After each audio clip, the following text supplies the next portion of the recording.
So the new Minecraft 1.17 update comes out today, and with it adds many new items, blocks, and mobs. In this video, I'm going to try my best to go over every new addition in this update.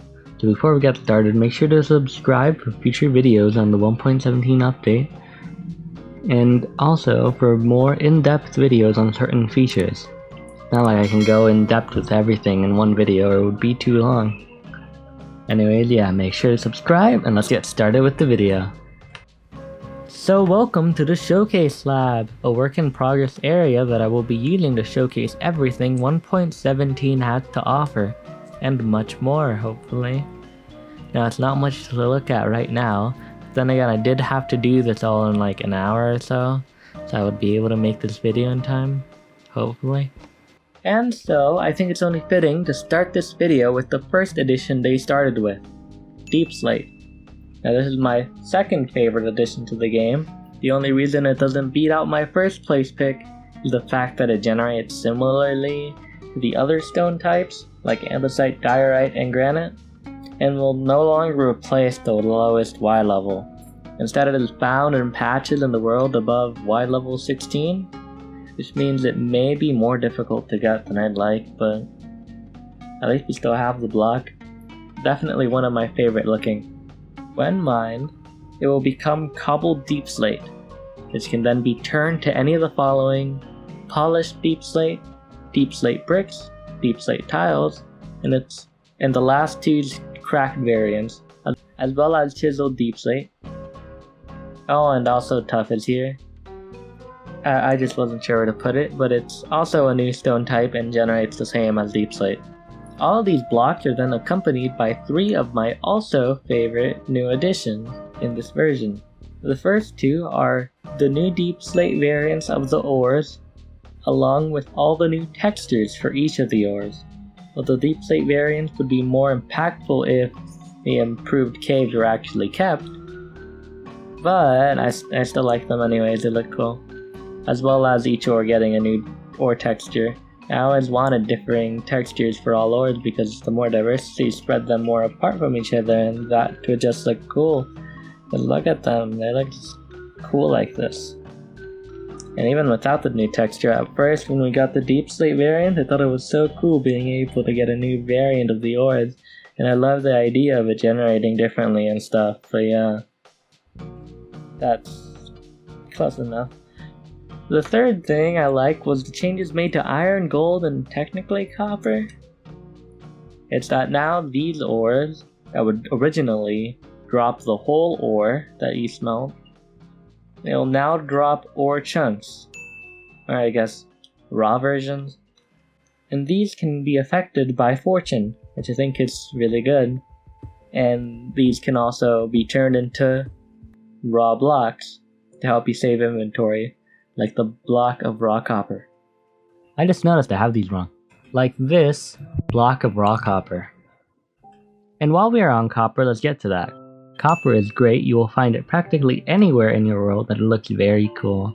And I think everything looks cool, but whatever. After getting yourself copper ingots from smelting the raw copper, you can craft 3 different things. Copper blocks, which can be used for building, and they have the new mechanic of oxidation, meaning over time this orange copper block is turning into this blue copper block. However, if you want to stop the process or keep only a specific oxidation level, you can use honeycombs to wax the copper so it stays that way, and remove it using an axe. The next 2 things you can craft are lightning rods, which will be struck by lightning during a thunderstorm instead of the lightning hitting your house or something nearby, which has never actually happened to me before, but yeah. And then there's the spyglass, which will allow you to zoom in to see better, but to craft this you will need amethyst, which we will get on to later. For now, let's get back to the mining part of this. Dripstone. Man, I have a big love-hate relationship with this update. Dripstone. This new block will spawn probably anywhere in your world.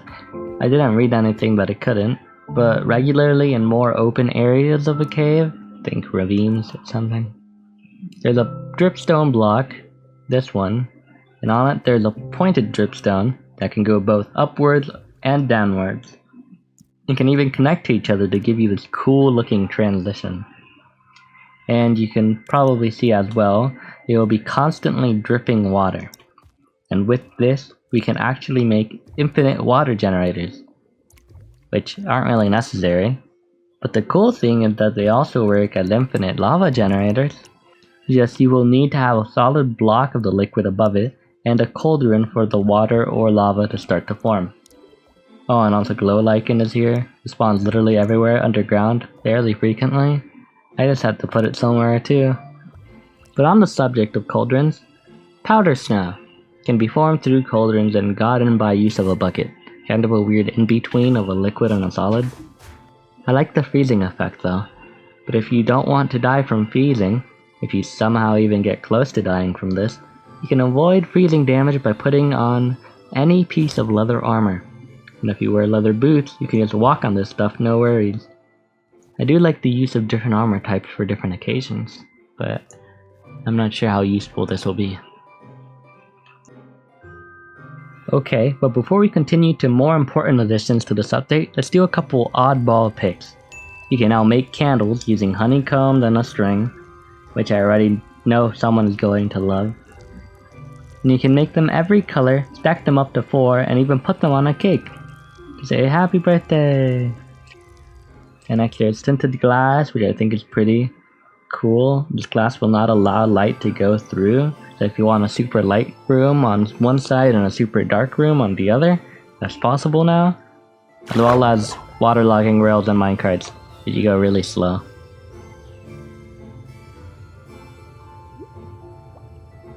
And while we are here, let's speed cover the mobs real quick, starting with the glow squid, because if I start with anything else, it'll be chaos. So the glow squid is a new squid that will spawn underwater in darkness when near a stone type block. When killed, they will drop a glow ink sac that can be used to make glow item frames, which I have used all throughout this showcase, and can be used to light up signs, including colors, which I didn't even know you could color signs, so that's interesting. Next is the goat. Be careful not to be rammed. These goats will spawn in the mountains and can even be milked apparently. They can be bred by wheat and can jump really high, which is part of the chaos I mentioned. This fence that I placed around them will not keep them here for long. And finally, my favorite mob, the axolotl. Look how cute they are. There isn't really a big use for them, but they will attack other mobs and can help you fight. And they can also be picked up with a bucket, so I like just having around one as a pet. Like I said, they do attack other mobs, so that's part of the chaos too. Let's just pretend they're not here for the rest of this. Now finally, I am saving the best for last, but for now we have Amethyst. My favorite gem personally, which will now spawn in these Amethyst geodes. You have no clue how long it took me to get this here. They can be found wherever underground though, but they may be a bit rare. Those geodes are comprised of 3 layers, 1 layer of smooth basalt, 1 layer of calcite, and the final level, of course, being amethyst blocks, which you can collect except for budding amethyst. The amethyst blocks you see with the amethyst clusters growing out of them. Breaking them results in nothing, but if you break the clusters, you get amethyst shards. And if you leave the buds there, they will continue to produce shards. And the combination of this shard and 2 copper ingots, like this, you can create the spyglass, which we mentioned earlier. Now finally, the best part I saved best for last. The Lush Caves editions. The blocks of moss carpet, flowering azalea, and its normal type, as well as its leaf counterpart, are my favorites, and you can make yourself many of these just by bone mealing the moss block. You can also bone meal the azalea bushes to grow an azalea tree if you want the leaves. There are also small and big drip leaf blocks, which can be put on a block or in water, and a big drip leaf will drop you if stood on for a bit. And there's also the spore blossom, which will create this green naturey particle effect in a large radius, and rooted dirt with its hanging root. Oh, and I really like the fact that you can put the azalea bushes in flower pots. They look really nice.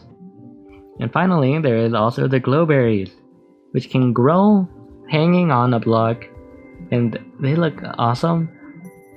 But I just wish they had a bit more of a functionality. They sort of can only be found in mineshaft chest too. But yeah. But that should be it for all the new additions coming to the Caves and Cliffs update part 1, or the 1.17 update. There's definitely a lot of content here and also a lot more to do, so I can't wait to play with some of this new stuff. And now, I hope you guys enjoyed. Make sure to subscribe for more Minecraft updates or anything Minecraft really. And if you have any remaining questions, make sure to leave them down below in the comments. I'll try to answer them. And if I was helpful at all, like if you didn't know the fact that you could put minecarts in water or something, or if you didn't know goats existed, leave a like down below. I'd appreciate it. I need a more liked video than just a random Mario video I made a year ago. Anyways, I hope you guys enjoyed. I'll see you guys next time. Bye!